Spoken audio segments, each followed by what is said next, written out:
Seems like it's working. We will see. It's being live streamed. And now I'm going to record it. I'll start recording it in just a minute. Um, any new messages? Anything anybody wants to say? Aye, aye, Captain. Seems like it's working. Yes. We will see. It's being live streamed. Okay. And now I'm going to record it. I'll start recording it in just a minute.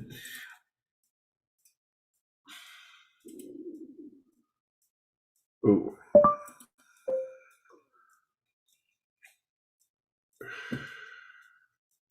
Testing 1, 2, 3, 4. So if I don't, it looks like if I don't have the YouTube on my screen, I'm not going to have to deal with that sound. So we will see. The live stream is working. Great. I saw it running on the YouTube page, and also want to acknowledge that today is Rosh Hashanah, as I saw in chat. Yeah, if any of our group here are of the tribe, I would not at all mind a quick discussion of what exactly Rosh Hashanah represents. So I might ask that question in a bit. I'm going to start the recording. This is the day of atonement. I'm sorry. I'm sorry, honey. It's okay. Go on with your big. Welcome Actually, to. that's not for 10 days. Oh, it's not? Welcome The Day to of Atonement Firedance. is Yom Kippur. Oh, right. Okay, you 10 guys days after mute Rosh Hashanah. yourselves temporarily. I will give you an opportunity to teach us what this is all about. But what I need. Well, I'm not sure I'm the best teacher for that, but It's okay. It's okay. And okay. So welcome to Firedance. And this is Stephen Barnes, the creator of the technology.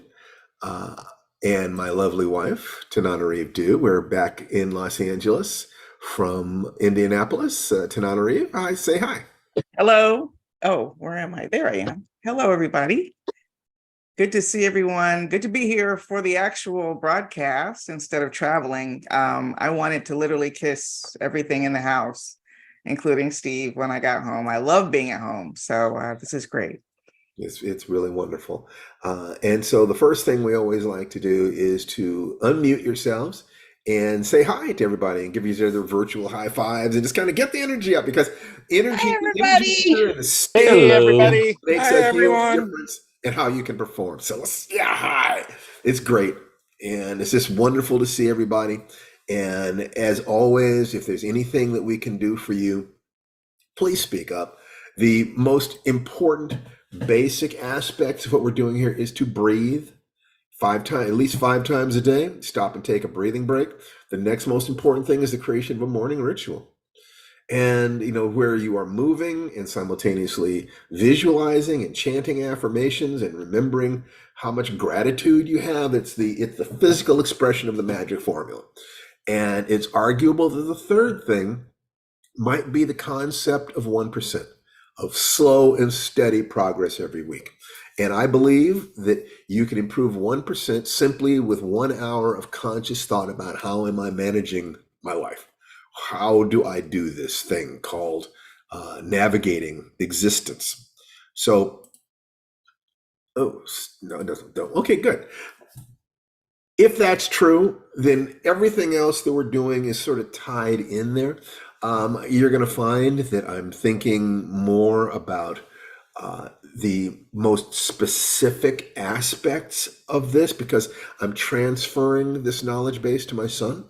And it seems to me that I can do it with 3 triangles, which I'm currently calling a fractal, because it's triangles within triangles within triangles. But the surface triangle is composed of 3 triangles. And one is body, emotions, mind. In other words, physical health and fitness, relationships with yourself and others, and your career, your hunting and gathering, your problem solving. The second is the 3 gates, because that represents, the first one represents the space of human experience. The third represents how do we become the best kind of human, which for our purposes, I'm calling being an awake, aware adult human being. And that's the 3 gates. Asking yourself before each word, before each action, is it true? Is it kind? Is it useful? The third, for right now, and I'm looking at this and looking at this, and I can't swear that I'll still be here in a year. But right now, it seems reasonable that the third triangle should be, how do you take apart a goal? That if you look at body and say, there's this thing that I want to improve with my body. There's this thing I want to improve in my relationships. Like, for instance, the love feast, the 90-day love feast, was an answer to a question that I had. How do I be a better husband? Because I believe that answer also includes, how do I be a better human being, better man? And so so the three questions are, what do you want? Let's say it's improve my relationships with my wife. Why do I want it? For greater love and passion. And there's a very practical reason. When the strike ends, we're going to get swamped with work. And we have to be capable of moving together as elegantly and powerfully as possible, with as little friction as possible. Tananarive doing her part, me doing my part, each of us trusting each other, each of us moving together. And that meant that I needed to take care of some conflict stuff. It's not a lot of conflict. T and I aren't faking how we are with each other. This really is how we are. I really do love her that much, but I'm not as good. What I realized was I'm not as good at expressing it. I was still holding on to some fears and some angers from the past. If I was holding on to anger, then I looked under the anger at the fear, and the fear had to do with not taking total responsibility for my own emotions. So the idea was, if I can become a better man, if I can take more responsibility for my emotions, then I can let Tananarive be who she is, this amazing woman that God brought into my life, that is in my life. And I can let her be who she is in the way that she needs to be. And by taking care of my own stuff, we get to live a life in greater harmony, which means that we get to act with greater amplitude. We get to move our career forward. That creates a better environment for my son and my daughter. That creates better opportunities for my own health and fitness. So I've got every reason in the world to want to do this, including simply making certain that Tananarive knows every single day how much I absolutely love and adore her. And then if I have the what and the why, then that goes to the how. And the how is, every day I'm going to place her above me in terms of what's important. And I realize that this is a model of how people who've been successfully married for 20, 30, 40 years and more, and are still passionate with each other and still totally in love with each other. This is a model of how they act. And I realized that I didn't have that when I was growing up. I literally did not know what a healthy relationship was, because my mother never got remarried. So I didn't even have a chance to observe a bad relationship. Observing any relationship at least lets you push against it. I don't want to do that. I like this, but I don't like that. It was nothing. So I'm not ashamed of the mistakes that I made, but because they were inevitable, but I can do better. Now that's just an example in one area. So the three centers, the three aspects of what it is to be human: the body, emotions, and mind. The three gates: is it true, is it kind, is it useful? And the three questions: what do you want, why do you want it, how are you going to do it? My sense right now is that these three triangles contain everything that my son needs to live the life that he wants to live. I'm still experimenting with this. It has to be foundational. It has to be generative, so that he can evolve spirituality and adapt to circumstances in whatever way that he needs to do. The three questions are the most recent addition. I was looking for the best energy and time management system I could find. I'm adapting this from the rapid planning method that Chloe Madonis and Tony Robbins created, and I'm going into it myself so that I can make the adaptations and the modifications to make this something that is a family discipline. So it's, this is kind of the way I operate. You're watching me in the process. There's certain of these things that are well tested. There's some of the things that I teach that have been, but see, you take a look at it from this frame of reference. The how, I could take the magic formula. It connects to the morning ritual, but it's also part of the how. Life writing, part of the how. IDEA, part of the how. Magic formula, part of the how. The what and the why are very clear, and the how then becomes all of our techniques of time management and leveraging and so forth. But first, start with being really clear on what you want, and why you want it. The idea being, if you have enough whys, the hows become easy. In general, everything that you've not been able to motivate yourself to do in life is a matter of you didn't have enough whys. Okay, you could diminish the why nots. You could diminish the pains that are associated with it. But the truth is that if you have enough motivation, you'll do it. The trick is to keep increasing your motivations to do it, increasing the pain associated with not doing, and finding ways to interrupt your pattern, and constantly associating the new behavior with your best and truest self.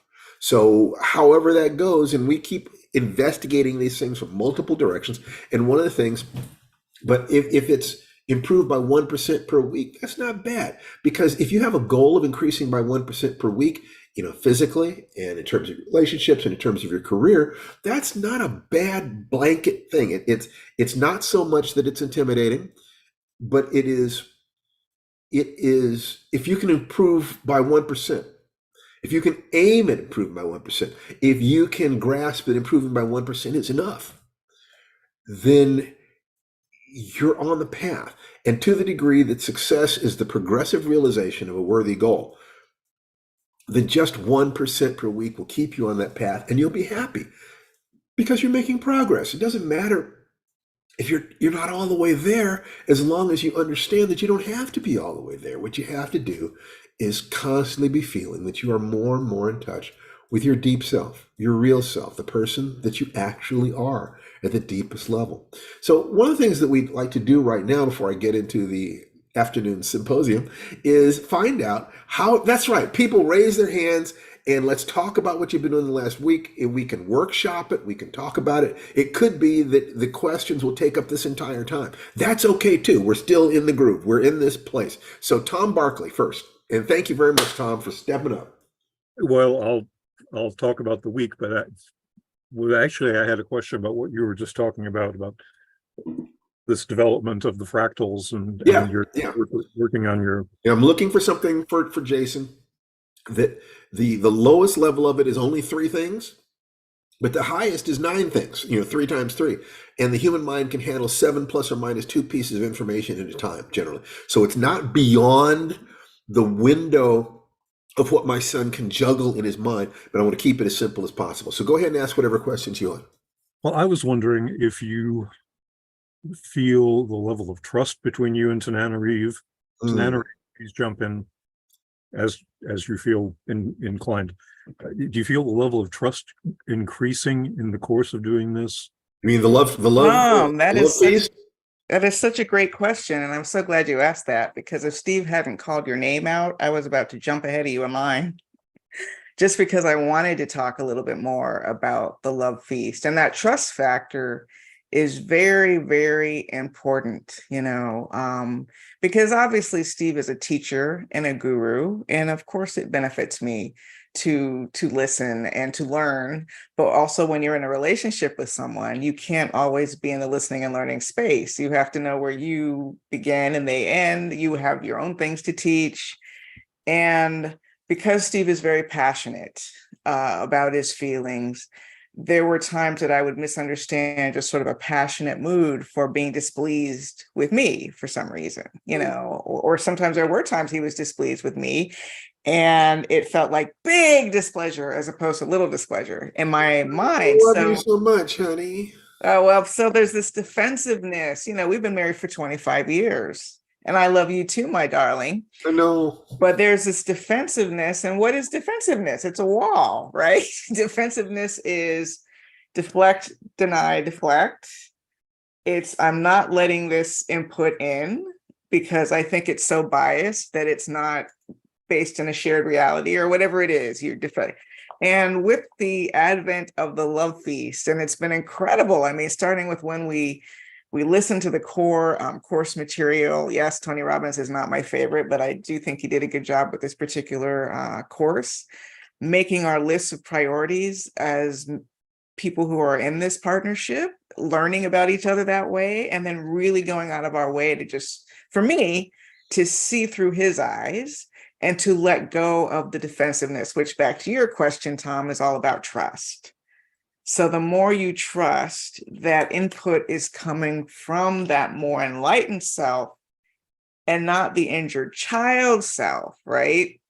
Then you can trust the input on a different level and the defensiveness diminishes. I think you've seen it, right, Steve? Less Oh my defensiveness. God, yes. Yes. Absolutely. It's just, I tell you, it's so gratifying because, I didn't want to be in control of you. I didn't want to, I never thought I was above you. I know I try to make it really clear the areas in which I feel like you are so much better integrated than I am. That I know, but it's lighter tough. than I am in You're many ways. But see, this is the thing, everyone. What you see is this is who Steve is. And he has been a fixer, right? He's been a fixer to the point that he has literally saved people's lives. So I've seen that fixing at work, but it also goes back to the old, stand-up comedy routine about men and women. Women want to be heard. Men just want to fix it. Like instead of hearing, it's like, oh, I'm sorry you feel sad. It's like, let's go do something, and sometimes that is appropriate to go do something. In fact, most of the time, it probably is appropriate. I've been bad about that, sweetheart. Eventually to do something, but in that moment, you're just sort of in your feelings and wanting your partner to understand how you feel. Anyway, so sometimes fixing it is making sure that your partner knows they're not alone and that they will generate their own answers if they can feel that they're connected. I don't need to come in from the outside and offer solutions. Usually I can wait for you to ask me. Otherwise, you just want me to be there with you. Right. But this is also something in parenting. I remember even when Nikki was a teenager, she made some sort of a t-shirt, like a crafts project. She showed it to Steve. And Steve's reaction was like, oh, wow, that's great. You know what? You could set up an online business and you could market these and you could blah, blah, blah. And she just wanted to hear good job from her dad. She wasn't trying to plan her business future. And Steve, and the same thing happens with Jason if he says, because we're always trying to plot that path forward to the future. And he's like, I just wanted to show you this thing I did. That's absolutely the case. And this speaks to my child self, that I grew up without feeling that there was a direct path to what I wanted in life. So I just became this problem solver. It was just like the Martian, just solve the next problem. And then you solve the next problem. And you solve the next problem. And it is amazing. It is an amazing quality. I just want to say that for everybody. But I have to solve the problem of going deeper with you. And that problem means that I have to stop solving problems. I had to judo myself in that sense, and kind of say, well, Tananarive is a grown-ass woman. She's on her own life path. She has her own force. She doesn't need to be fixed. She didn't marry me because I could fix her. She married me because she wanted a companion. A lioness wants a lion. I'm not there to fix her. I'm there to love her and support her. Will there be times when the situation needs to be fixed? Absolutely. But I got stuck to a degree in the mode of let's solve this. Let's solve the problem. And it has limitations. I don't have perspective on my own life sufficient to define what those limits are. So what I have to do is I have to change my default. I have to, assume, I have to trust. And part of what I'm doing by trying to place your needs above me, what it's done is certainly making certain that I'm telling you that I love you and asking what I can do to support you. But also when I get frustrated, which happens in every relationship, I remind myself that for this 90 days, let me just suspend my need to try to fix it or correct it or teach or any of that crap. And as a result of that, the communication is actually improved. If I may, Oh, please.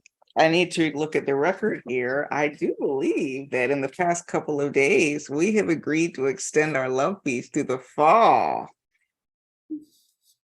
Haven't we? Hello. Let me Yes, we check have. the You know, date. basically, we have 2 more weeks of this first thing, and the decision was, let's renew it for the next quarter. Yeah, we're going to renew it for the You know, next one. renew it through the end of the year, and then if we like that, how about a pattern where we simply do another 90-day love feast every 3 months, once every quarter? You know, we recommit, we look at it, but we're doing it one quarter at a time. We just Yeah, keep we check pushing it. in. We never just get lazy with it. We never So, take it for granted. Like I want to look at the goals we had in the beginning of the love feast and how far we've come. And I think we should always do that, or what we've learned over the past 90 days about ourselves and our partner. and what's for Doing those that who are not familiar, ritualistically. the love feast is not an agreement between two people. The love feast is one person saying, I'm going to place my partner above myself. And if you're in a healthy relationship, that partner will want to reciprocate. If you're in an unhealthy relationship, if they're capable of opening their heart, 90 days of loving somebody without asking anything in return will transform. You know, their heart grew three sizes that day. You could take, you know, Ebenezer Scrooge and they're going to change. If they don't change, you just found out something. You just found out that you need to be out of that relationship. Yeah. If you give everything you have for 90 days and they cannot respond to you at all, and you're just giving and giving and giving, you're in a relationship with somebody who's broken or a taker. And if they will not go into therapy with you, you need to try to figure out where the exit strategy is. That's just kind of my take on it. But this has been a wonderful thing. It's also gotten me to look at questions about my relationship with Jason and my relationship with friends. You know, I had some conflicts with some friends who feel differently about some issues than I feel, and it hurt my feelings. And I realized that the anger was fear, and the fear was the fear that the path I'm on, which is very individual, is going to be a lonely one, that I'm going to lose people along the way. And that has to be okay, because my friends need to be on their own path. And if my path is not for them, then I need to just simply hope that they find a path that's wonderful for them. And that, you know, maybe we'll meet along the way somewhere, and we'll be able to, you know, share a cup, you know, and a song in the end before we go back on our separate paths again later on. That handling my own stuff, realizing that the things that I was angry about, like I said, were times when I felt like I could not take care of myself. And if I promise to take care of myself to a deeper level, then the fear goes. And without the fear, I'm not trying to fix things. I have absolute confidence that if there's something that needs to be fixed, I can go into that mode. But mostly what I need to do is just treasure every day that I have with this magnificent woman who walks at my side. I don't know, Tom, did that answer your question? Or did I wander too far? Well, I think it pretty much answered the question about whether the trust between the two of you is growing. Yeah. And it is. Yeah, it is. It's also substantial before you started. Yes. You know, we started out, we went into therapy together before we got married. We kind of showed each other our hearts, made a commitment to see whether or not the relationship could work, communicated as much as we could, and got every resource we could. But I was floundering in the sense of not knowing what path would actually lead to the best relationship. I could have that as my intent, but I did not know, you know, and I needed to move outside of myself. And I think that That's a deeper level of trust in myself to be able to say, I don't know, but I can learn. I'm not good enough, but I can learn. And not be afraid that that means that I'm not worthy. And certainly it doesn't mean that my wife is not worthy. Tananarive is the cat's pajamas. I mean, she's amazing in every way. So at any rate, thank you very much, Tom.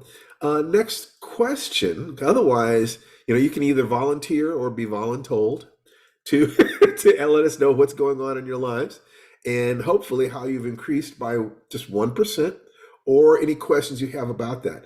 I've been looking at Ms. Harrell here, Zaje Harrell.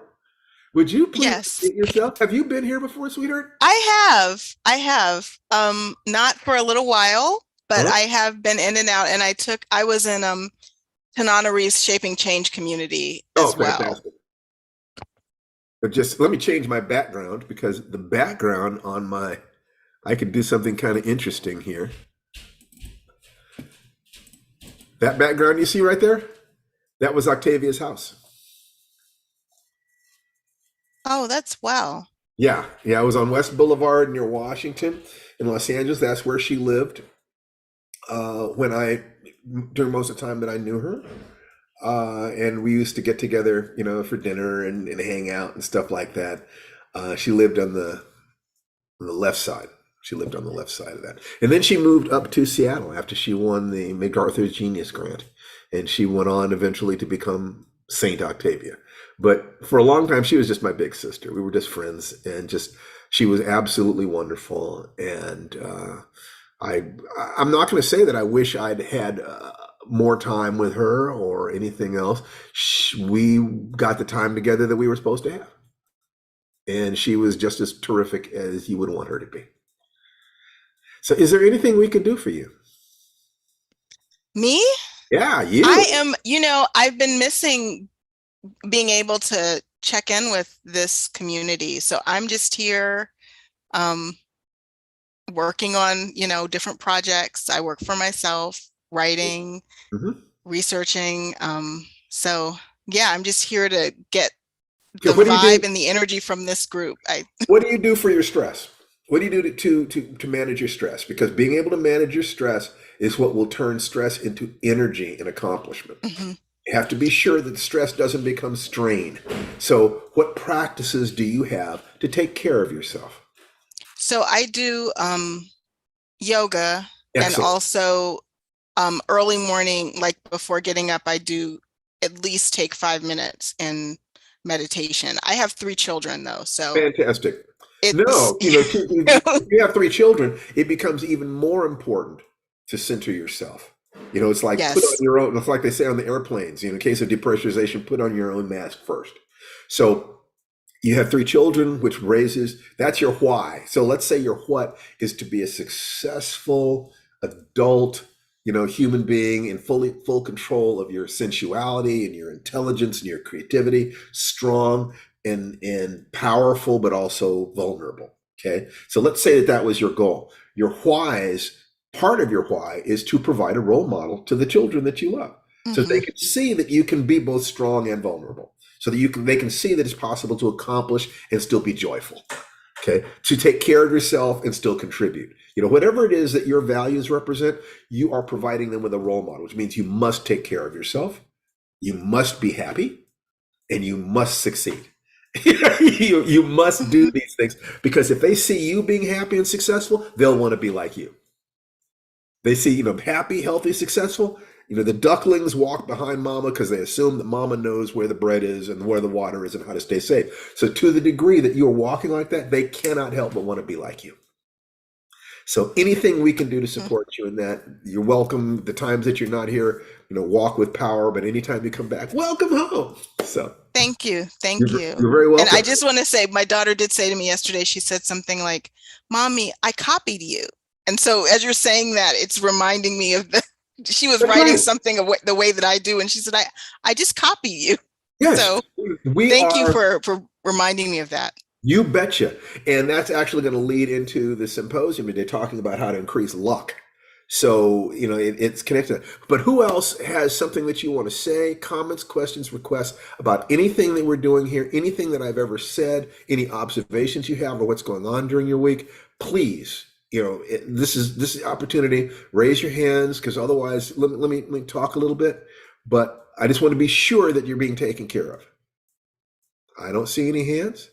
Okay. So let me go to what I want to talk about. Steve, Yes. I have a question. This is Sonia. I couldn't find the hand. Okay. Yes, Sonia. I got an email from you about links that would no longer be working. In what sense? I don't know. There's links on some page that you guys were letting me know that they wouldn't be working. I don't know, maybe. I'm not sure what that is. I don't know. I'm not changing any links that I can think of. Are you in the screenwriting workshop? Can you copy and I did. paste that note and put it in a chat for us? Yeah, would you do that? And then Tananari will take a look at that, and we'll try to get that straightened out. Okay. Okay. Okay. I appreciate it. Thanks. You bet. Well, I appreciate you. So if there's anybody else, then okay. On my Facebook page, part of my mission in life is to spend an hour helping people every day. It's just part of what I'm kind of committed to. And one of the things I do is I post things that have to do with success, positive thinking, and focus, and so forth and so on. And I started noticing, and people, a disproportionate number of the posts that I put up there are by people of color and women. And there is a very specific tactical reason for this, as opposed to the reason that you might think. It is this: if I post a perfectly valid statement by a white guy, there are a bunch of people on my page who will say, "Oh, he can only have that position because of privilege." That if you are disadvantaged, if you're downtrodden, if you're oppressed, if you're a woman, if you're this, if you're gay, if you're this, that, and the other, that crap doesn't work. If I post something, the exact same comment from Oprah Winfrey, the exact same comment from Simone Biles, the exact same comment from Muhammad Ali, people can't say that as much, because what I have specialized in is the question: if you have no privilege, if you are oppressed, if you are gay or a woman or trans or black or this or that, how do you move from having less resources to being able to succeed? And the basic principles I have found that I've been studying my whole life apply to that. They have to do with being able to focus yourself, being able to, knowing what it is that you want, being able to do certain things. The thing that people will say most often to try, and I think that what happens is that people who are afraid of trying, afraid of believing, will attack anybody who says that it's possible for you to achieve, because they're interpreting that as, oh, you're saying I haven't tried, or you're saying I'm lazy, you're saying this, you're saying that, you're saying I'm stupid. But then there are also, and this is an unfortunate thing, there are people who believe that those who have been disadvantaged are literally inferior, but politically they will not say that. So what they're doing is they're saying that those poor downtrodden people can only improve their lives through mass political action, that I have to help them. They cannot help themselves.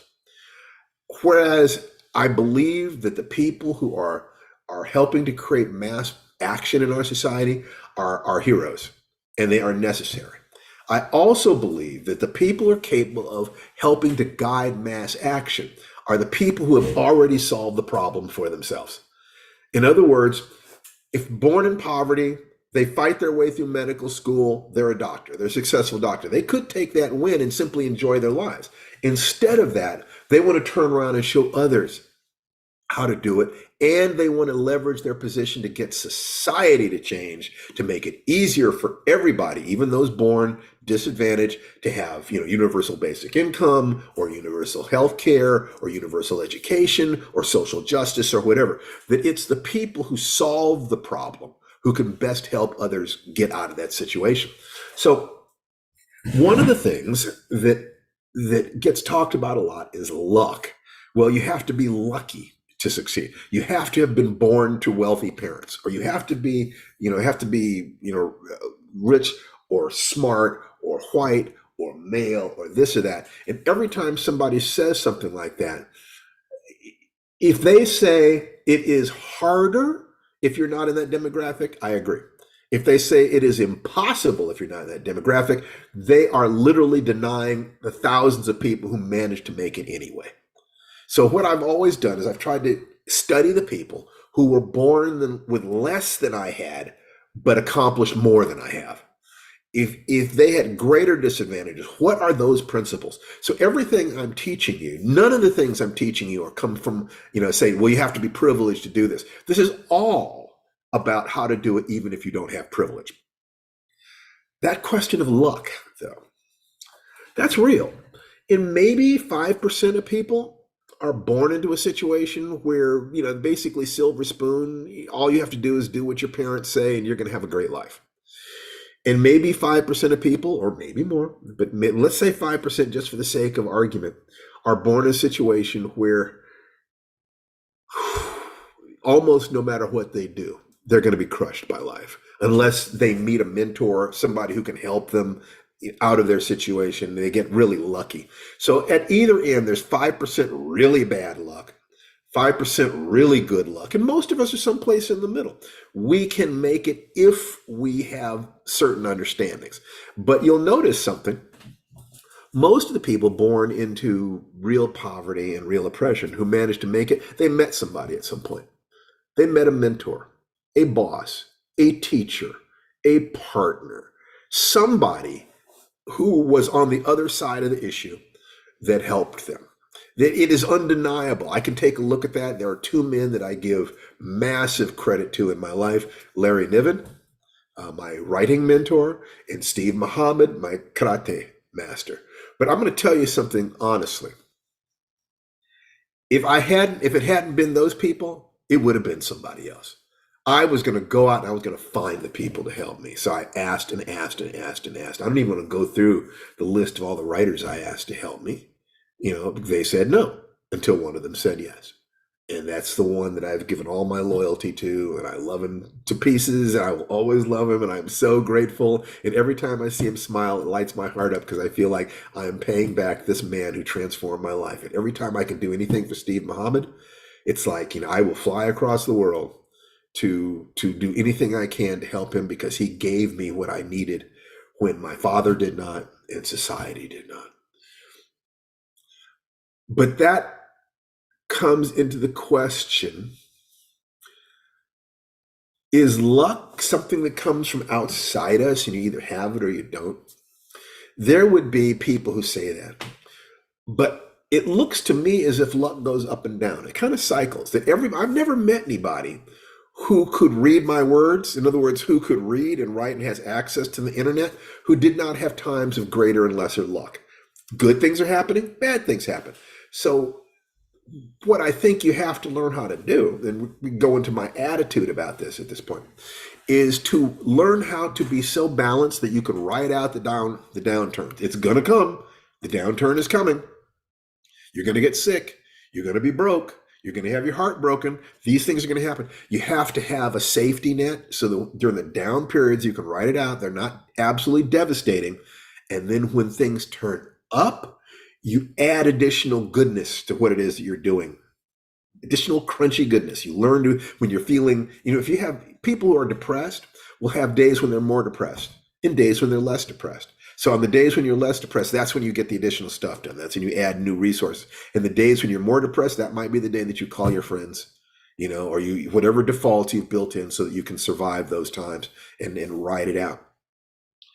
I accidentally discovered something that I want to share with you. We've talked about it before, but the thing that I discovered that was designed to just increase my capacity to function also increased instances of synchronicity, of luck in my life. Before I go on, any comments, questions, or requests about anything I've said so far, because I really love making certain that Somebody said that since I've been forcing myself to do my 5 minutes of breathing by setting alarms, I have been less depressed. That is absolutely the case, because one aspect of depression is physiological. Real depression is physiological. It's not just in your head, something is happening in your body. So there's a connection between your emotions and your perceptions and the way you breathe and move, and you can break that loop at either end. People can break it with therapy. People can break it by taking medications. And if you can get yourself to breathe 5 times a day, you will find, and I suggest that anybody who's dealing with a medical level of depression have a medical expert in your wellness circle that you can consult with. But if you will breathe, your medical expert will be very happy with you. They will start seeing those results. So before I go on, once again, any comments, questions, or requests, because I want to make absolutely certain that there is clarity about what it is that I'm saying here. So just for a moment, and while I'm doing that, I'm going to change my background again. Bum, bum, bum, bum, bum. Yes. Actually, I'm moving up toward Halloween. I know that Tananarive will like that. Okay, so I don't see any questions. Good. So what happened was this. During a family emergency, I felt really like the world had fallen in on me. It literally crushed my ego. And I was, for one of the few times in my life, I just could not figure out what to do. And I decided, after a few days of marinating in my own misery, I decided to kind of kick my own butt, kind of say, well, there is this guy that I generally am, and he's optimistic and he's clear on what it is that he wants, and he moves towards things he wants. How do I get back to being that guy? So one of the things that guy did was he constantly input positive material. Remember, I said that if you just come to these meetings and allow us to infect you with our energy and our aliveness, in that sense, that this is enough to increase you by 1%. Well, one of the things that, it's like every hour that you spend specifically working on yourself, specifically studying, how do I be happy? How do I be healthy? How do I be successful? Every hour you spend doing that will increase your overall efficiency by about 1% per week. That's our position. So I started going back to old books and old courses and exploring some new ones. And one of them was a book called The Science of Getting Rich by Wallace D. Wattles. And this book was supposed to be one of the foundational inspirations of The Secret. Mary L., you were just laughing and nodding. Mary Lodeholt, would you unmute yourself and say something to us about your reactions there? Oh no, there's a book called The Prosperity Bible, and Wallace Wattles is in there. A whole bunch of books. It's about that, and it talks about your affirmations and your perspective and speaking basically life into yourself in every way. I have a wonderful job and I do it in a wonderful way and I get wonderful pay, and Catherine Ponder and Florence Scovel Shen and all those people. So fantastic. All you need to do is take that stuff, put it into your morning ritual, chant those affirmations while you're moving so that it moves totally from the emotional and conceptual into your body. And you got it. Okay. So I was reading this book and something odd happened. It's only about 60 pages long, 70 pages long. I got finished reading it, put it down, and I could not remember a single thing in the entire book. I couldn't believe it. My brain would not hold anything that was in that book. And I said, what the heck's going on here? So I reread it again. The same thing happened. And I reread it again. Same thing happened. I could not remember. I saw the words, I saw the sentences, but by the time I turned the page, it was gone. And I remembered going to a training back in the 70s, the EST training, Earhart Seminar training. And something interesting happened there. It's that training where they don't let you go to the bathroom.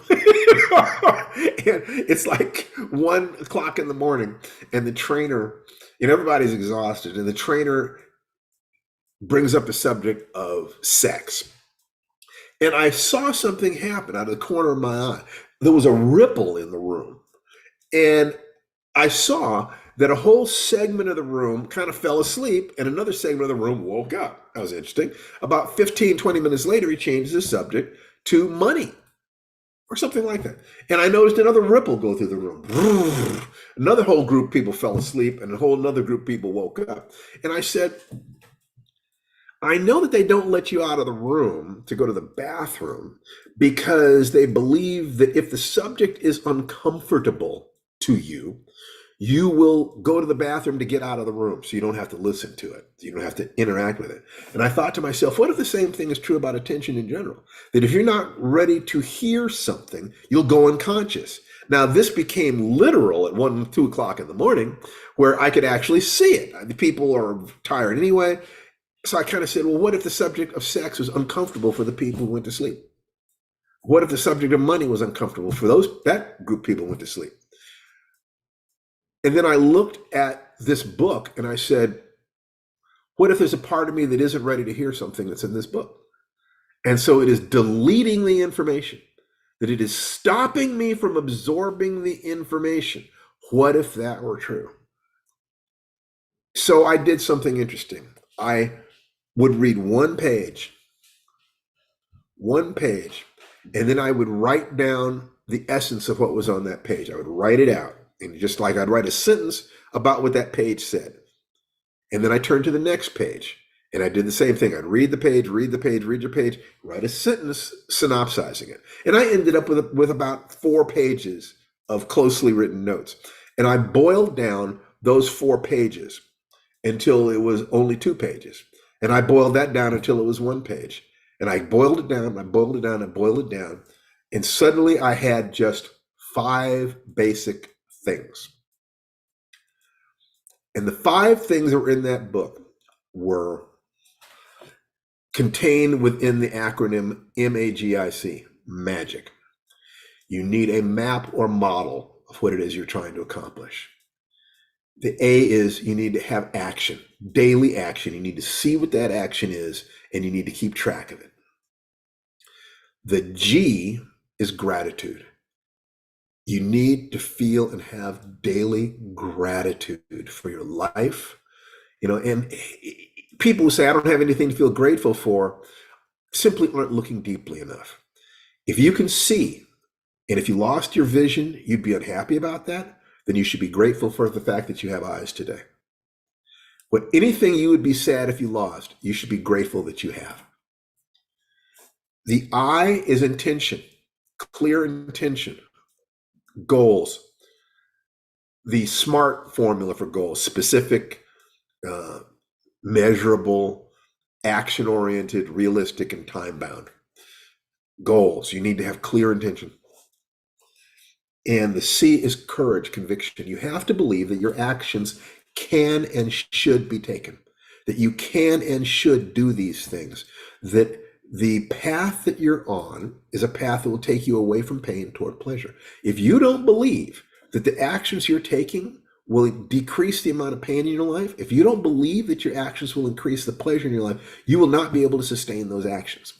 MAGIC. And this is where I go into something that I've done many times.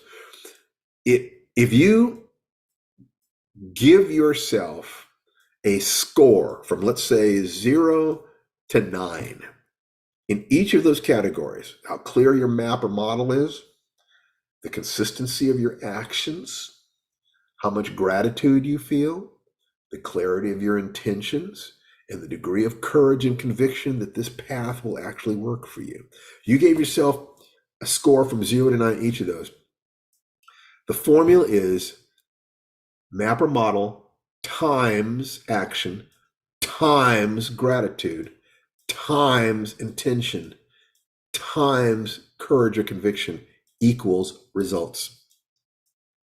And this is the point at which I ask people, and the students who have heard this before, why is this equation multiplicative as opposed to additive? Why did I say times as opposed to plus? Does anybody who has not answered this question before. Mary, why is it multiplicative? Because if you multiply by 0 in any equation, the result is going to be 0. Exactly correct. Exactly correct. If I had a 0 in any one of those categories, the whole thing would zero out. And I realized at that moment why my brain did not want to see this. Because it was telling me that in order to get out of the situation I was in, I had to be grateful to be there. And I said, holy crap, this broke my brain. I wanted so much to hold on to my anger, my pain, my fear, because they defined me in a sense. And this is one of the, I can point to the most important conversations in my life. And one of them was with my karate instructor who was living in the area where we were at the time. And he basically told me in no uncertain terms that I had to release my anger in order to be the man that I said I was committed to being, that I couldn't hold on to both at the same time. I did not know how I was going to do it, but I committed to doing it. I said, this is the man I'm committed to being. This is the person I want to be. This is in alignment with my commitments and my self-image. I don't know how I'm going to do it, but I will commit to doing it. The instant I committed to doing it, then it was a matter of, map or model. I need to increase my amplitude and make more money and, to be able to get out of the situation. Daily actions. Well, maybe all I can think of to do in terms of daily actions is the morning ritual, where I take what I say I'm going to do and I combine it with movement every day. And it was Tai Chi. Gratitude. As miserable as I am, let me be grateful for my beautiful wife. Let me be grateful for my healthy son. Let me be grateful for a roof over my head. Let me make sure I feel that every day. In terms of clarity and conviction, clarity of intention, I was able to say very easily what I wanted to do there because I knew what I didn't want. And so it's like, making that was very easy. And then the courage that I have the capacity to do it. Well, I've done everything so far, that I looked at all the things I've accomplished in my life. And at the very least, I could cast reasonable doubt on the notion that I was trapped.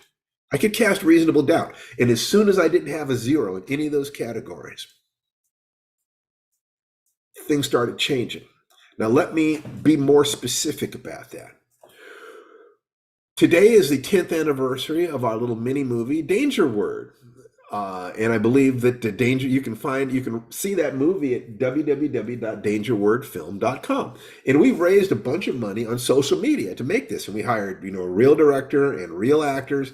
And we made our little zombie movie in upstate New York. We ran out of money at one point and we could not see how to finish it. We'd filmed it. We did not see how to finish it. So the question was very much one of how do we do this? Tananarive, did you unmute yourself? Because it looks like you want to say something. Yeah, let me add some context to the story if we're going to talk about Danger Word. Yes. We did our pre-production fundraising just off of Facebook, really. Some of you may have contributed.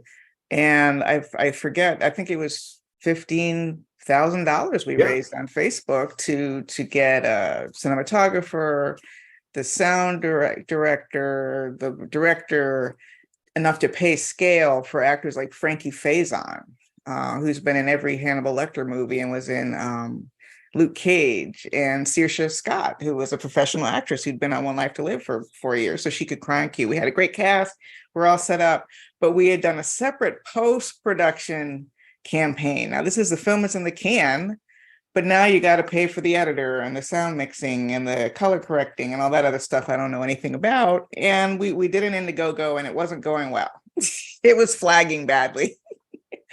And it was like, oh gosh, are we going to run out of money to make this? So honey, go on with what you were saying. I'm going to spotlight us. So we called a meeting with our director and I figured there was a producing partner. Terrence Taylor, maybe the editor. Yeah, I think so.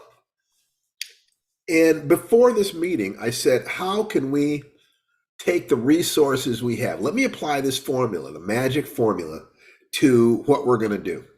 So we looked at how much money is it going to take. My thought was, what do we actually need?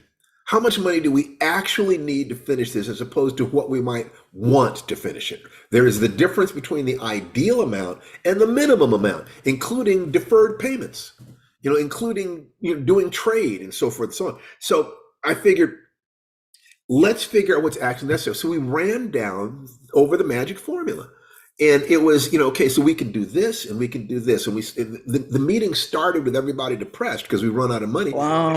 So glum. But by the time we were done, I'd shifted everybody's state. Yeah, let's go. So we can do this. Yeah, we got this. We've come. We've actually got into the camp. We can do this. We can leverage this to get this. And then once we've got that, we can get people excited about this. And if you enroll people, if you give people a mission, then the mission can substitute for lack of money. We give people the sense of cooperation in a venture, that we're doing something, we're something that has meaning. By the time we were off the phone, each one of us knew exactly what we were supposed to do. So, the next 24 hours, the next 72 hours, you're going to make these phone calls, you're going to do this, and you're going to leverage this relationship to get this. And we had it. I mean, we were popping. We were ready to go. It was ready to go. And almost as soon as we got off the phone, what happened to Nana? We got a $5,000 contribution on our Indiegogo that came, I was refreshing that thing all day. Believe me, the balance did not usually change by that much. I thought I was seeing things. And in fact, weirdly, it later did disappear because Indiegogo itself was like, oh, that's a lot of money. We need to put a hold on this, But it turned out that there was, oh my gosh, I have forgotten their names. That it's 10 years, so forgive me, but I'll look it up. Someone from my Facebook page had given that contribution, and if it went through and everything was okay, her mother was going to make a matching contribution. So they would be at the producer level. They have their own graphic in the film as a production company because they gave us $10,000. And when Indiegogo was playing games over the weekend, we were like, you know what, y'all, we have a PayPal. And that's what they did. So here's what happened. As soon, everybody understands this, when you got no partner, you can't get a partner until you're dating, and then suddenly everybody's attracted to you. When you don't have a job, you can't get a job until you got a job, and then everybody's offering you jobs. When you don't have any credit, you can't get credit until you got credit, and then suddenly you're getting offers for all these cards. The universe seems to work this way with a perverse precision. The instant you don't need the universe to give you something, you get it. The instant you figure out for yourself, you've got the magic formula set up. I know how I'm going to do it. I know the actions I'm going to take, MAGIC. I feel grateful for where I am right now. I have a clear sense of the end point, what it is we need to accomplish here ultimately, not just the daily actions, but where we're going. And I have confidence that we can and should take these steps. The instant you don't need the universe to give it to you, you get it. It was perverse how precise it was. And I have found since that time 10 years ago that applying the magic formula in connection with the morning ritual every single day, because the way I do my morning ritual, I am visualizing my role models, who are both my mentors and my map. I am looking at what I need to do today, just, to get this much work done, work out, connect with my family. I'm flooding myself with gratitude, just like I literally will say every day, 6 days a week, I'll give thanks for the people who, for my health, my sanity, my mood, the people who love me and trust me, my son, Jason, my daughter, Nikki, and I literally say this every day, my beautiful, brilliant wife, Tananarive. I say it out loud while I'm doing my Tai Chi because I never want to forget how blessed I am. My sister, Joyce, who taught me to read and to whom I have not always been the best brother I could be. And it's just like, it is, I'm going to be the best brother I can be. She deserves all joy in life. For Steve Muhammad and Larry Niven, for Dawn Callan and Octavia Butler. I say these things out loud every day. I connect myself with what is beautiful and powerful and positive in my life. And the role models are people who, in the aggregate, could solve any problem I have. Any problem I have. Chin Man Ching, the Tai Chi teacher, Danny Inosanto, the world's greatest living martial arts instructor, who I had the honor of knowing, William Shakespeare, whose work inspires me. In other words, these people, about 9, 10 of them, I literally give thanks to them every day. I connect with them. They're both my internal community. If I have a problem, I'll just imagine myself sitting at a table. They're sitting around the table. I throw the problem down there and let them brainstorm. Or I'll do that before I go to sleep and let them work it out in my dreams. You know, it doesn't matter whether you believe in that literally or whether it's the psychology of being able to commit yourself to being like someone who is better than you are at something you want to be. If you've ever noticed that when you're in the presence of masters, you perform at a higher level. Simple as that. I mean, you know, it's hard to say why it is, but it's true. It happens. So what I found was, and then I move with confidence and courage. You know, it's like Tai Chi, martial arts movement has encoded within it principles of courage and confidence and so forth. You know, if you breathe that way, if you square your shoulders that way, if you look at somebody who is being an idiot, somebody who's being challenging to you, and what you're doing is you're looking at vulnerable spots on their body while they're yelling at you, whatever it is. Oh, there's their eyes, there's their throat, there's their groin, there's their knees. If you're doing that, you know, your body language changes. You're not saying, oh my God, he might hit me. It's the, how am I going to take him apart? That's interesting. You know, and if I did that, that would happen. If I did that, that would happen. That's it. No, that's too violent. I'll do this over here. They will begin to change because they'll notice that you're not giving them the response that they expect, that you literally can short circuit a violent confrontation by being very peaceful, but looking at the vulnerable points on their body. It's very interesting. The same thing seems to be true of life. That when the obstacles are there, the problems are there, but if at least for one period of time every day you are focusing on, these are the ways I'm going to make my moves. This, you know, I may not have all this answered, and the same thing is true about working on my book. You know, I've got 130 pages of garbage, but in that garbage are interesting things. If I simply focus on the things that work, other things begin to change automatically. Just focus on the aspects. You know, you're riding a dirt bike through a forest. If you focus on the trees, you'll crash. If you focus on the space between the trees, you're safe. So the same thing is true of whitewater rafting. If you look at the rocks, you'll crash. You have to keep your attention on the space between the rocks, the open water, and then you'll automatically go in those directions. When you line yourself up with the magic formula, proper map, daily actions, gratitude, clarity of intention, and belief in yourself, something happens, and you both are set up to take the maximum advantage of whatever luck you have. But you also, it's like the universe stops messing with you as much.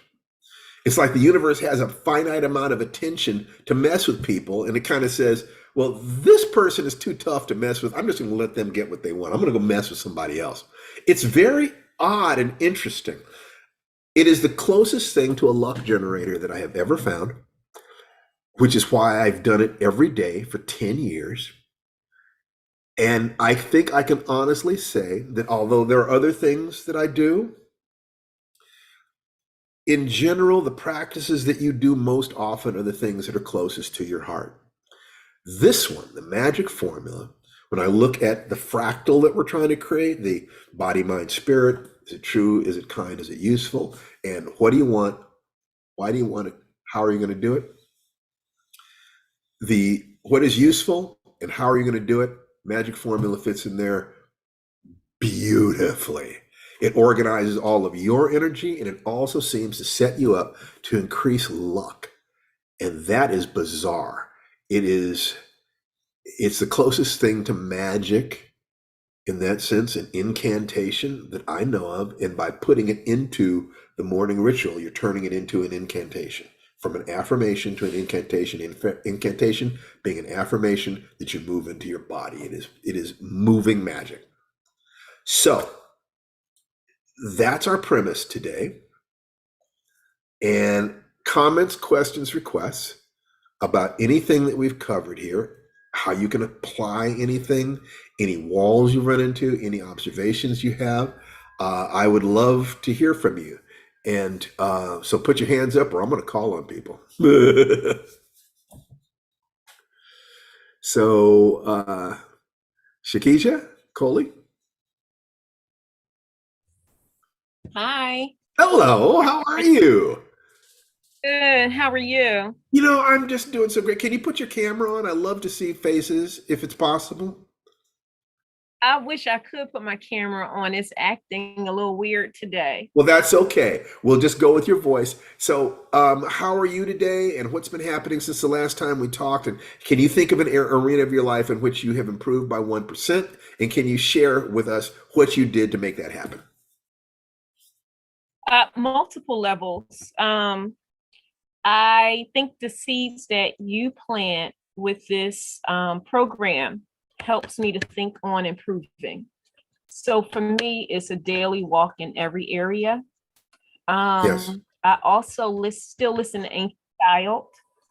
So that helps because that plants the seed again every day. And I'm at a In point style? of nurturing. Tell us a little bit be about your style. Am I nurturing You my say you listen style? to In Style. What is that? Oh, I listen to the Ancient Child. Oh, the Ancient Child. I'm sorry. Yes. Ancient Child. Absolutely. Absolutely. You have within Yeah. you all the wisdom you need to get everything that you need in life. So, right. So you say that on Ancient Child. So I'm hearing it almost every day. Excellent. But in terms of improving, I'm going through a 21-day detox. So on a physical level, I feel better. I've been on a detox for about 7 days, and I've just given up like fried foods and white stuff and sweets and a couple of other things. But eating more vegetables is Good. helpful for me. In terms of writing, I'm not writing at a level I would like to, but I'm trying to move forward. I'm trying to implement that one sentence a day and to make it ritualistic. So what has stopped you on the days when you don't do it? How do you stop yourself? I think for me, I think it's kind of like executive functioning stuff. So you distract yourself? But I'm going to say yes. I think I've dealt with a lot of my trauma, and I got to a point where I know how to deal with the things that keep me from the things that I want to do. But I am starting to feel like it's a desperation when I don't write. So I'm beginning to feel worse when I don't write than when I do write. So I know I'm getting to a point of shift. Good. And that's really good because I need to feel that. Yeah. See, if you do the one, if you think about the one sentence a day, sweetie, if you think about one sentence a day, and that's all the work you have to do, everything after that is fun. Everything after that is play. The one sentence a day is the only work you have to do when you're writing. That's it. After that, you let your little girl out to play if she wants to. If she doesn't, that's fine. You've done the thing you needed to do. Now you can do the thing you want to do. So if you can put all of your, you leverage all of your discipline that way.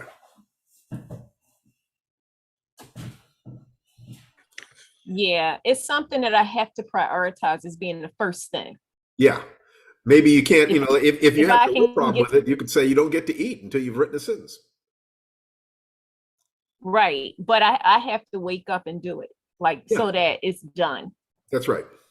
I'm getting to that point. I'm getting to that point, but it's balancing everything. Excellent. So I'm working on figuring out how to balance everything. And Excellent. I think that one of the things that really impacts me is I do listen to your podcast, your podcast, and to Nana Reeves' podcast, to the one Yes. you have together. Lifewritingpodcast.com. Yes. Yes. And you said in one episode that you actually removed yourself from a person who talked about writing but never did it. They never made it to the end of the goal. Right. And that stays with me because I want to be that person who you never move away from. Beautiful. So, Beautiful. I'm on so this that's where I particular am with path. that. All I can do is I can point out the path, and then we can be companions along it. If you're on a different path, God bless you, and I hope you have a wonderful time. But I can describe the territory along this path. And so if that is of use to you, I am so grateful. I truly am. Thank you very much for sharing with us. Yeah, and I have a goal. Yeah, I have a goal just really quickly of actually finishing one of my stories and getting it in. So I'm hoping to be able to do that soon. Well, keep us posted, would Yeah, you please? that's it. Thank you. All right. All right. Jaime. Okay, thanks. Thank you. Thanks, Shakija. Thank you, Stephen. I really resonated with that thing about balance and the discussion online this week about the simplicity of the three centers and this fractal trinity thing. I've been trying to apply that belly, heart, and brain thing to my own life and finding an interesting dynamic between the practical things that I have to do right now because winter is coming. Yes. Compared to the things that make my heart sing or that interest me intellectually, and finding that balance. I've been attempting, there's no way yet that I can apply done by one. But what has been working for me this week is 3 by 3. Okay, yeah, that's fine. Yeah, and you have to give yourself permission. I can't do it done by one with many things because, for instance, I have to have a meeting with my son.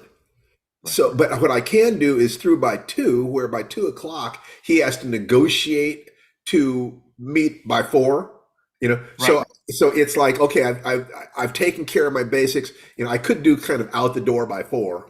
But it's like more like through by 2 with an addendum. But having that flexibility is very helpful. Like even today, I get to lead a nonprofit board of directors meeting from 2 to 4 this afternoon. There you go. And I'm ready for it. Yeah. And at first I was feeling resentful that I'd have to miss this session here in order to prepare for it. But I was able to get all the work done in advance by adding it to my week schedule. Fine. Absolutely. Let me ask you a question, Jaime. I want to keep track of something. So let's go through the 3 centers. Physically, what are your goals? What's the gap between who you are and where you want to be? Okay, the main goal, I want to improve my physical health and back away from pre-diabetes. I need to lose some weight or let go of some weight. I don't want to lose it because then you find it again. So what changes in your lifestyle would you have to make in order to make that a permanent change? Well, what I've certainly already made is I've gone to a 95% vegetarian diet. Okay. And I have upped the ante on my physical movement. Beautiful. In terms of both my morning ritual, number of steps a day, those kinds of things. Okay, that sounds terrific. So, I mean, I that feels so good. Let's just move on to the emotions, relationship. What's going on there, and what do you need to change? Well, that's been very interesting because as I've been following your journey with Tananarive and your love feast, my partner is a little antithetical towards therapy or group or any of those sort of things. He marches to his own drummer.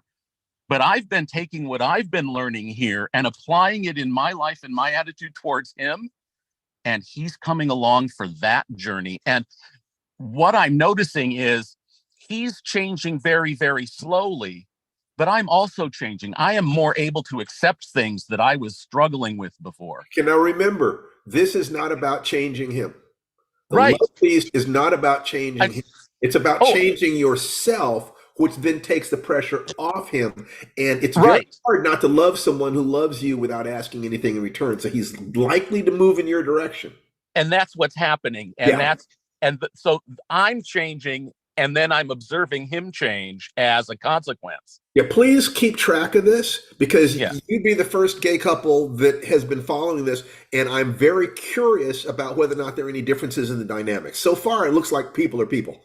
Yeah, that's what I'm experiencing, is that it's just a human thing. Yeah, fantastic. But you're kind of my experiment, right? Well, and I think where I will keep track of it. It's in dealing with our children that I'm wondering if there aren't some nuances. I would think that there probably are. I always put my kids before myself. I had not put my partner before myself. So my suspicion is that what you want to do is to get more in touch with your survival drive, so that everything you need to do to take care of yourself is just to chop wood, carry water. Every day you take care of yourself. Now, all your attention can be on your family.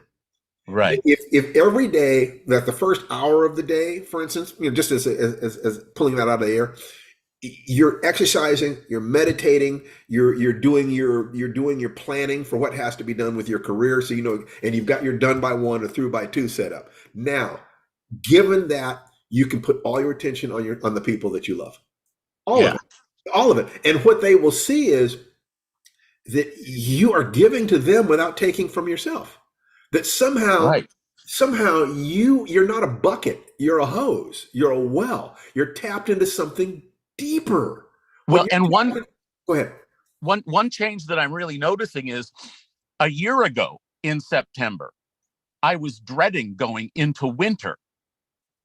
I'm not dreading going into winter this year because of those kinds of opportunities. Yes, and what I'd like you to do is take a look at the what, the why, and the how.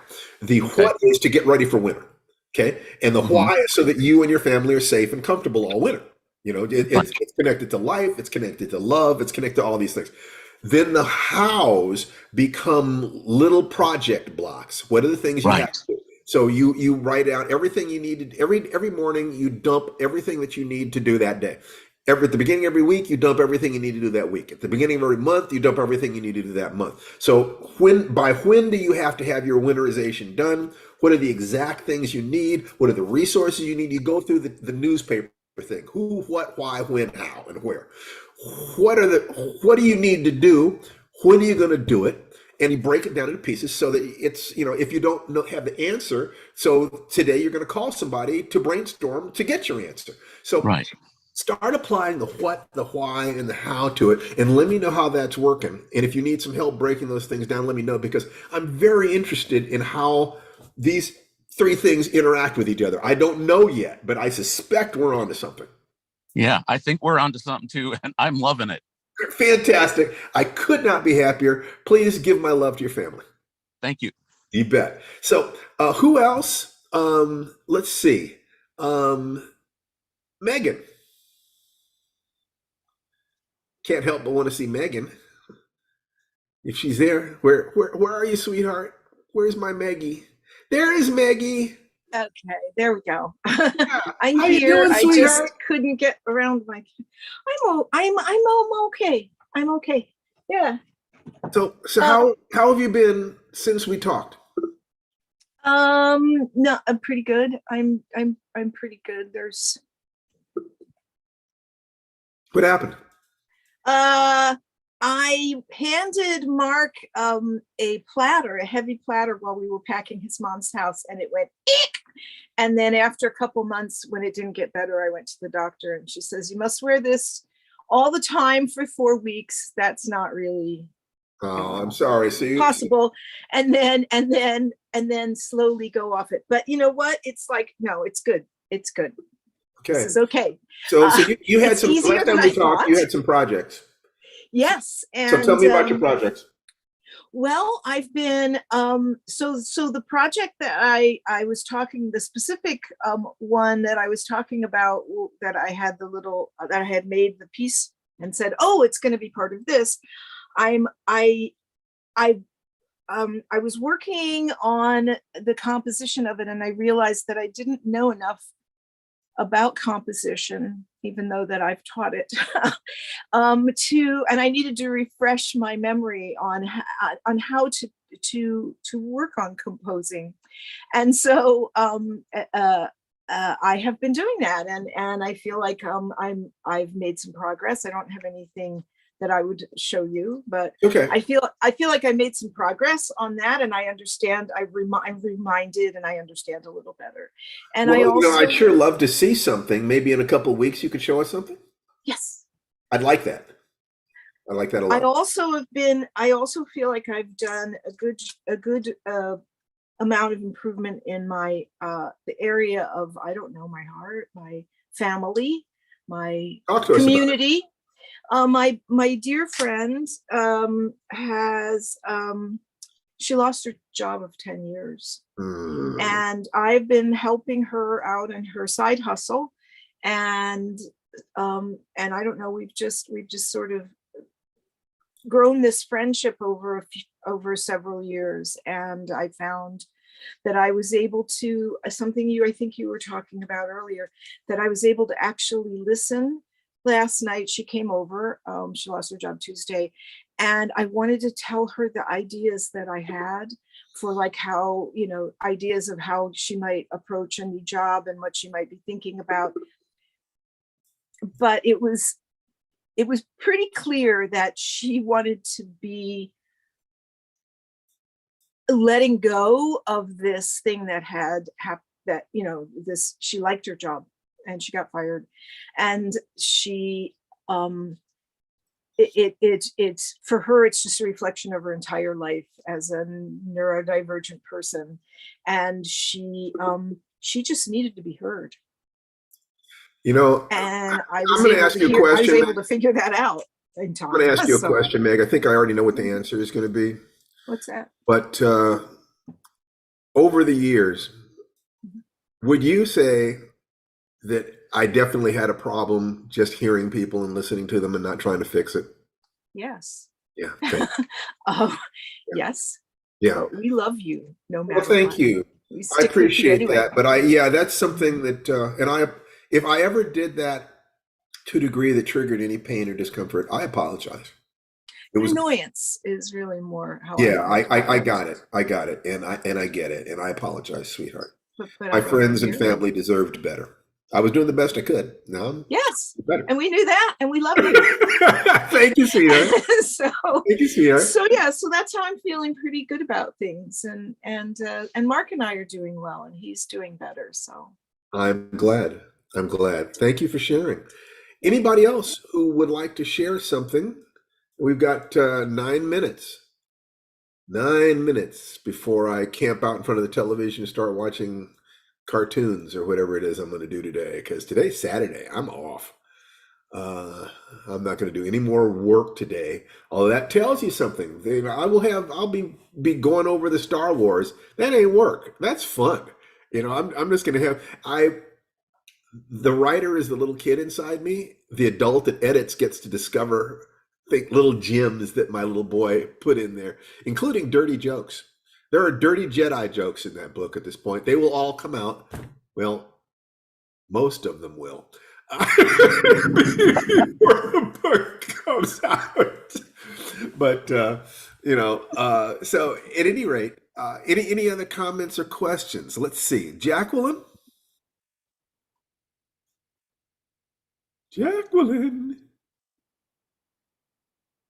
Hello. No, Jacqueline may not be available to come on. How about Zeke Springer? Hi, Steve. How's it going? It's going fine, Zeke. How are you? Let me put some light on here. Yeah, please do. How about that? That's better. I'm first time, long time. I was part of your life writing class maybe about 3 years ago, more than 3 years ago now. But I didn't participate a lot. But in that time, I've been trying to maintain a writing practice, a daily writing practice, and for the most part, I've been able to do that. So let me ask you a question. What is your intent? Yes. What's your goal? Well, I self-published the book, but I want to traditionally publish something. Yeah, look, some of our greatest writers self-published. There's no question about that. But the problem is that I believe that the sincerest compliment is a check that clears the bank from a professional editor. Right. That is what tells you that you've right. When they're willing to bet their mortgage on you, that's when you know that you've really accomplished something. Right, exactly. Tom Barkley said, a celibate bunch of warriors have to. Yeah, Jedi are not celibate. They're not. They can't have attachments, but Jedi are not celibate. Anyway, so is that a lightsaber in your pocket, or are you just? I'm sorry. So, your goal, if you were my student, your goal would be to sell a story to a traditional publication. Cash. Right. That what I ended up self-publishing. I tried to sell it to Tor. Tor gave me one of the best ever rejection emails ever. It was very helpful. They told me that the talent was there. It was just the style that they weren't big on, and here were things in there that I could improve. So this was a novel? It was a novella, and that was the problem. So have you sold any short stories? I'm trying to work on creating a bunch of short stories. So here's what I need you to do. Simplify your responses. The answer to have you sold any short stories is no. No. Okay. So if your first goal is to sell a short story, that's the what, and let's say it's to sell a short story by the end of next year, or when is your birthday? November. Okay, November so 17th. by your birthday next year, you will have sold 3 short stories. Okay, this is doable. Doable. If you're already at a point where they're saying that the talent is there, that means you're not that far off. Okay, so what you're going to do is, if you would follow the 6-step program that we talk about, here are the 6 steps, and this is all going on to YouTube, so you can listen to it again. But you probably might remember this. Write at least 1 sentence every day. Yep. Write 1 to 4 short stories a month. Edit and submit them.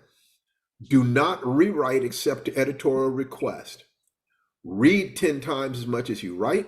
Yep. And repeat this process 100 times. If you will follow that path, the 3rd story that you write, following my advice, keep it to around 5 pages. Send it to me, and I'll critique it I'll give you $1,000 worth of free critique. If you will do your part of this, I will take some of my time, which is precious. Make no mistake. I believe it. And yeah, that's no joke. See, I can't afford to do that for less than $1,000, but I can afford to do it for free if I'm doing it within the context of a group. Right. So people who are following my path, you are my peeps. You're my brothers and sisters. I care about you. So if you will do that, I will help you. I will help you see what it is you need to do. If you will do your part of it, we're walking the same path. And while we're walking the path, you can show me a few pages. You're right there next to me. So if this is who I want to be in the space of this that we're creating here.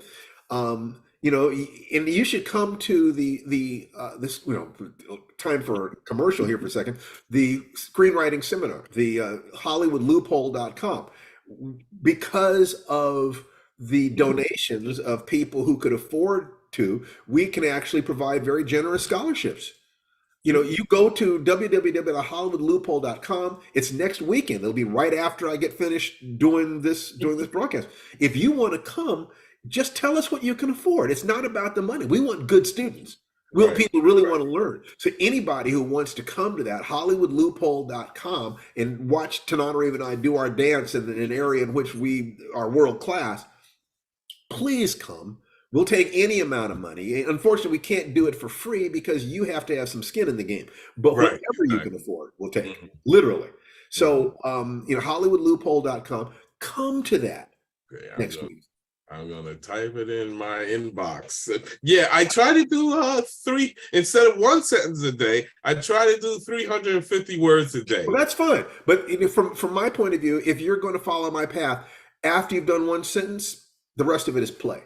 You can play for longer than that, but the only thing where you crack the whip on yourself is 1 sentence. If you need to, make it 1 sentence before you eat breakfast. Just force yourself to do the 1 sentence, and what you'll find is that you'll naturally flow more. Right. Once it's not work anymore. If you don't want to do anything else, you've still done your minimum, and you're talking to somebody who's published close to 4 million words of fiction.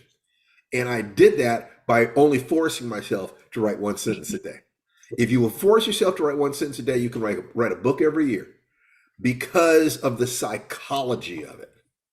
The psychology is that the first sentence is 90% of the work. Just getting yourself to sit down and forget about all the obstacles and doing the work. So if you'll promise me 1 sentence, I'll get you to being a published writer. I promise the 1 sentence. I promise. All right. You come here totally free, not interested in your money. We love to take your money, but that's not what makes a difference. What makes a difference is we need to teach. Tanana Reeve and I have been the recipient of massive, fantastic largesse from wonderful people like Octavia and Larry Niven and Harlan Ellison and Robert Heinlein and all the people, Elin Harris, all the people who helped us. The only way we can pay them back is by paying it forward. So if you'll help me pay it forward, we'll help you to get to the point where you can pay it forward to somebody else. Deal? Deal. All right. So listen, we're almost out of time here. And so what I'd love you to do is to unmute yourselves and everybody say goodbye to everybody. It's because we're about Bye, everybody. See you next week. Bye. Hello, everyone. See you next week. Wonderful. And thank you, all of you for being here. This means so much to us. I hope you could feel how much we love doing this, to build the community, to help people, to see all your smiling faces. You people are so beautiful to me. You're so beautiful to me, and I want you all to have a wonderful week. Join us next Saturday. Make sure to come to these.